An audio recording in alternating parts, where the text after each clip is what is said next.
deserved. You know, ladies and gentlemen, before we go any further, I do want to thank Chuck for playing along with us. Very nice guy. His book is in bookstores right now. It's called Against All Odds, My Story. So check out this book, and our thanks to Chuck Maher.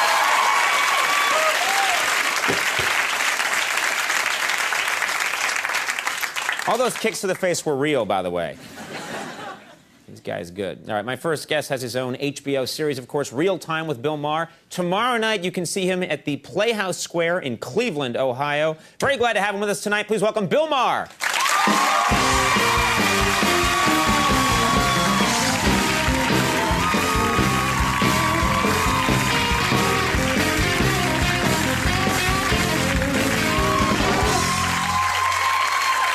Thank you. Are you all right? I am good. You can, my head, I've got a big, fat Irish head. You can kick it many times, and it will withstand the blow. That thing with the kid, That's an unbelievable clip. That is the most disturbing clip I've seen on television, and that's saying something, because And also when he was proposing and then got shot. Yes, terrible, You know, terrible. Remember the Billy Joel song, Leave a Tender Moment Alone? They should have just, yeah. Why would an assassin strike at that moment, that tender moment? It's not fair. It's called drama. It's called drama. I could learn a thing or two about that. Now, let's talk about your life, because I am not a controversial figure. The hair gets me in trouble. But other than that, my opinions are bland and my mind is soggy. You're often criticized, and I think this is, you're to be applauded for this, but you speak your mind. You say what's on your mind. It's not always the conventional thought or the conventional idea, That's true. and you take some heat for it. What is your question? There's no question there. I told you. But Yes, I've been accused of being part of the Blame America First crowd. Right, the crowd that just always, or so their opponents say, Which is wrong. finds America at fault for everything. Which I don't. I love my country, I think, more than people who just go along. But I will say that I'm very often embarrassed by my country. Right. And what's happened in the last year that's just, it happened and you just thought, oh my God, I'm embarrassed to be an American. The thing that bothered me the most was the Super Bowl, the Janet Jackson thing. When America freaked out because Janet's milkshake was seen on television for 2 seconds. Right, I mean, right. that whole week I was like, I'm Swiss. I'm not even, Because you thought, what's the big deal, you know? If you had just seen the reaction, if you had not seen what actually happened and just saw the reaction, you would think that Justin Timberlake and her had stripped naked and had unprotected anal sex, Kobe style, over the back of a chair. I'm serious. Right. And when are we going to be seeing that? I'm just curious. It's full on Fox. And people were like, yeah, but it happened at the Super Bowl. Right. Oh, yeah, it happened at church. I forgot. And the sanctity of the Super Bowl. And it's just like, why do we have to live in the dumb country? Why can't we be the hip country? Why can't we be one of those countries, where the president has a permanent tan and expensive suits and a Versace mistress and, there's pictures of them screwing on a boat, but nobody cares because that's amore, Why do we have to be that? Why can't we be that country? Why have to be the country with the midget dating show? Don't knock the midget dating show. That's quality television. You didn't like the midget dating show. I'm just saying, there are hipper countries, and we are not one of them, and I love my country, but I want to move it along. Right, right. Do you feel like we were hipper 20, 30 years ago? Are we just in a period of being unhip? I feel we were hipper when the Founding Fathers were here. Those were some cool dudes, those Founding Fathers.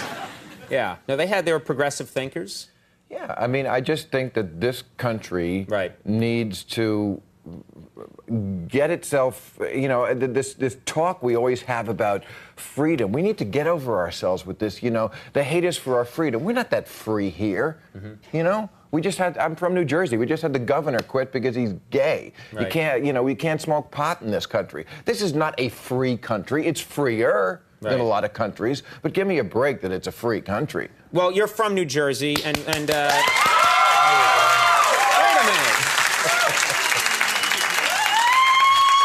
Bill, I was going to add that applause later. We have a machine. It's like the Walker lever. You mentioned McGreevey, that scandal. Yeah. And you're from New Jersey. What's your take on that? Well, first of all, I thought the media handled it badly. You know, he did admit that he put his penis in another New Jersey man, and a reporter said, "Which exit?" Which I thought was... Yeah. When this governor said he had business in Wayne, he was not talking about the city. I'm just saying. But... I like that. But I've got business in Wayne. Oh, we know. But like you say, you know, I get in trouble for saying controversial things. Right. I mean, when that went down, all I could think of was that this is, again, because we're a very religious country. And again, hipper countries, European countries, have sort of left that behind. They're a snake that has shed that skin of religion. We are still a very religious country. That is why we have a problem with gay people. It all comes from because the Bible says no queers, or else we wouldn't have this problem. Is that a quote? Is in the Bible? And God said no queers. And Moses was like, "What's queer?" This governor said in his speech, he said, "I forced my whole life an unacceptable reality upon myself." Now, why would a person do that? Why would a person force that unacceptable reality? It's, like I say, as you say, because the Bible says no queers. And it's not he who should be ashamed of that. It's society for doing that to him. Society should be ashamed. The people of New Jersey should just deal with it. Your governor is a pole smoker. Get over it. Oh, yeah, all right. I've heard a lot of terms. I didn't hear that one. But now it's in there. You know, I was the first guy on television to ever say sucks. You were the first person, I've heard this before, the first person to say on broadcast television the word sucks. When did it happen? Well, I think, you know, talking about Janet Jackson, censorship, we're going through this phase again now where they're going after people. And it just shows that words, what is acceptable to people, it evolves very naturally. In 1983, I was a young comedian, one of my first Tonight Show appearances, and I said the word sucks, which had never been said on TV before. It was, you know, I forget the joke, but it was like, the airport sucks. After the show, they all went ballistic. The producer, what are you doing? It sucks. I thought, oh, 3 days later, Johnny said it. Johnny Carson said it on his show. Because what they found out was after I said it, the world didn't come to an end. Right. The switchboard didn't light up, nobody cared, and 3 days later he was saying it, and now we can say the word sucks on TV. What a great liberty. You're welcome. You're welcome. USA! USA! So that's how Mussolini got started. Tonight we could say a new word and make that word acceptable. I bet you. Give it a shot. It's got to be a word. I mean, invent a word. You mean? Oh, we could invent one. I used to, when I was on ABC and I had to work around the censors, I used to say words that they didn't know because they'd never heard before, like horrific. I used to say that. And you got away with that? Yeah. Wow. I think so. No, maybe not, but this pole smoker is horrific. I love it. Yeah, but I think you're using that in the wrong context. Horrific, I think, really refers, that's a heterosexual term. Right. An attractive woman is horrific. Right. You know, like, ooh, did you see that movie? She was horrific. No plot, but horrific. This will be being used by the kids tomorrow. If it gets through. Yeah, it won't get through. It won't? They're not even going to bleep us. They're going to show a Gilligan's Island in this whole segment right now. Now, what that won't get through? No, I think, Jeff, what do you think? Is it going to get through?